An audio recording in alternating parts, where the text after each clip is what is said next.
गंदम की कटाई के दौरान खैबर पख्तूनख्वा और पंजाब भर में बारिश का सिलसिला शुरू। कई शहरों में कल शाम और बहुत से इलाकों में रात गए बादल बरस पड़े। नदी नालों में तो गयानी आ गई। फीडर ट्रिप हो जाने से बिजली बंद हो गई।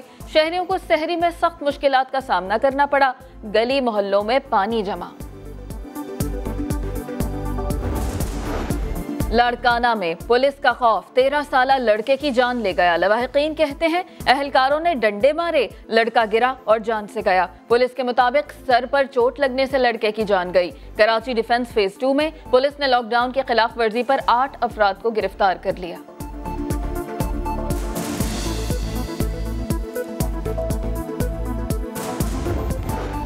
कोरोना वायरस से 24 घंटों के दौरान मजीद 23 हलाकतें, तादाद 440 हो गई। 989 नए केसेस भी सामने आ गए। मुल्क भर में केसेस की मजमूई तादाद 19,103 हो गई। 4,817 अफराद सेहतयाब हुए हैं।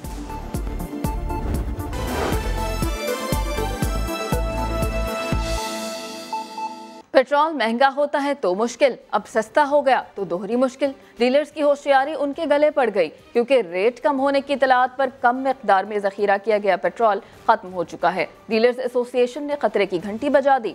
विफाकी वजीर बहरी अमूर अली जैदी कहते हैं कि कोई बहरानी कैफियत नहीं है। तर्जुमान PSO ने भी वाफिर मिकदार में स्टॉक होने का ऐलान किया। अशरफ खान की रिपोर्ट देखिए। पहली मई को पेट्रोलियम प्रोडक्ट की प्राइसेस जो कम हुई, उसमें तकरीबन पाकिस्तान के सब रिटेलर्स के पास स्टॉक बहुत कम थे। ये कोल्ड ड्रिंक नहीं जो रमजान में 5 रुपए सस्ती होने पर धड़ाधड़ बिकने लगी। जिंदगी का पहिया चलाने वाला पेट्रोल पूरे 15 रुपए लीटर सस्ता हुआ तो ऑयल कंपनियों को लेने के देने पड़ गए। रेट कम होने की इत्तला पर कम स्टॉक किया गया, जो अब खत्म हो चुका है। सूरत हाल ये है कि पेट्रोल समेत डीजल किसी कंपनी के पास अब मौजूद नहीं। सुबह 9 बजे जब आप लोग आएंगे तो उसके वक्त तकरीबन कराची के हर स्टेशन पे, बल्कि पूरे पाकिस्तान के हर स्टेशन पे आपको सब प्रोडक्ट मिलेगी। मगर वफाकी वजीर अली जैदी कहते हैं बहरानी कैफियत नहीं, सब कुछ नॉर्मल है। 3 ऑयल पियर्स हैं और उसमें 2 ऑयल पियर्स हमारे फुली ऑपरेशनल हैं।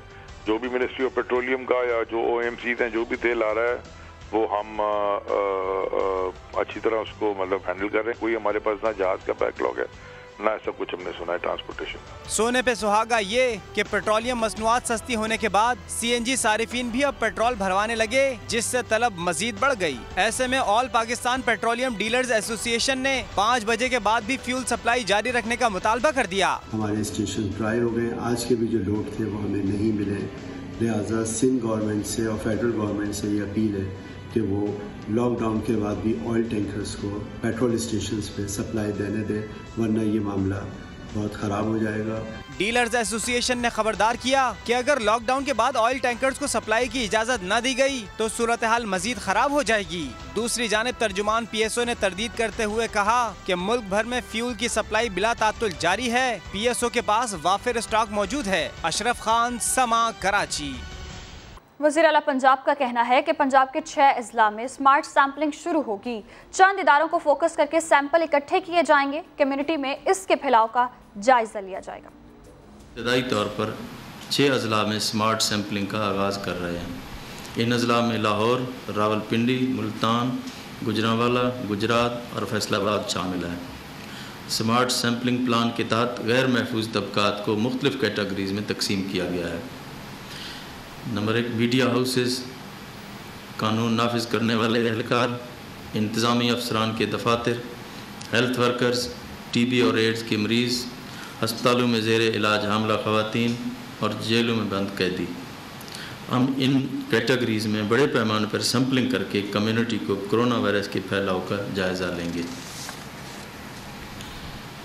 पंजाब में इस वक्त 62 करोड़ रुपए की लागत से तैयार होने वाले 8 BSL-3 लैब फंक्शनल हो चुकी हैं।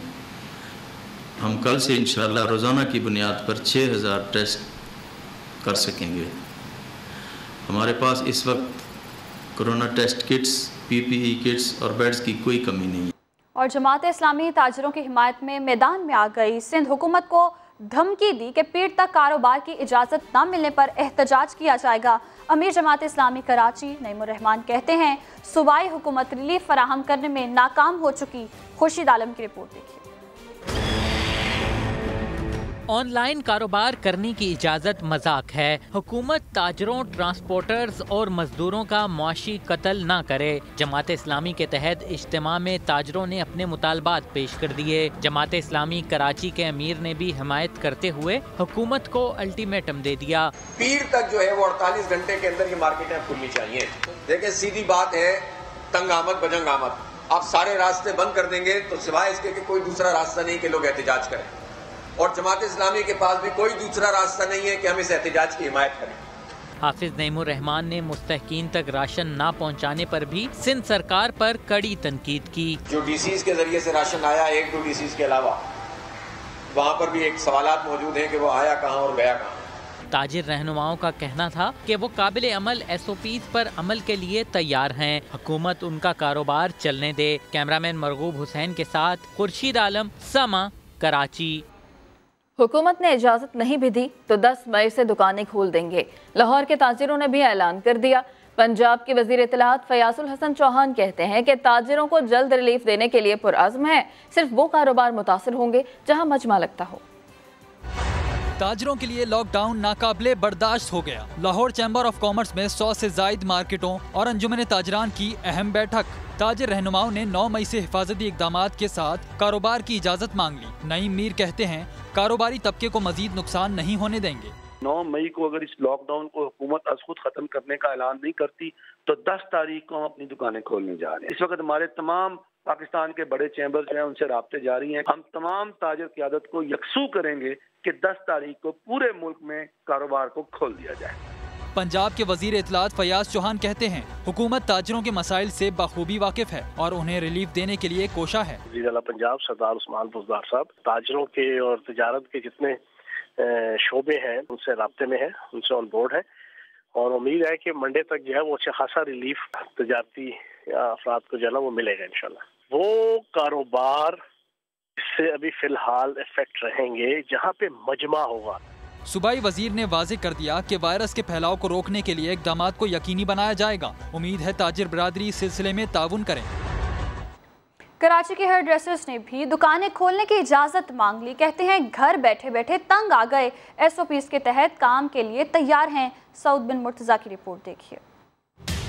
मनपसंद हेयर स्टाइल बनवाने के लिए कल तक अवाम जिनकी मिन्नत समाजत करते थे वो हेयर ड्रेसर लॉकडाउन की वजह से अब खुद हाथ जोड़ने पर आ गए। कारोबार खोलने के लिए हुकूमत की हर बात मानने को तैयार हैं। हमें थोड़ा सा रिलीफ दिया जाए, हफ्ते में 2 दिन 3 दिन काम करने की इजाज़त दी जाए और SOPs के साथ।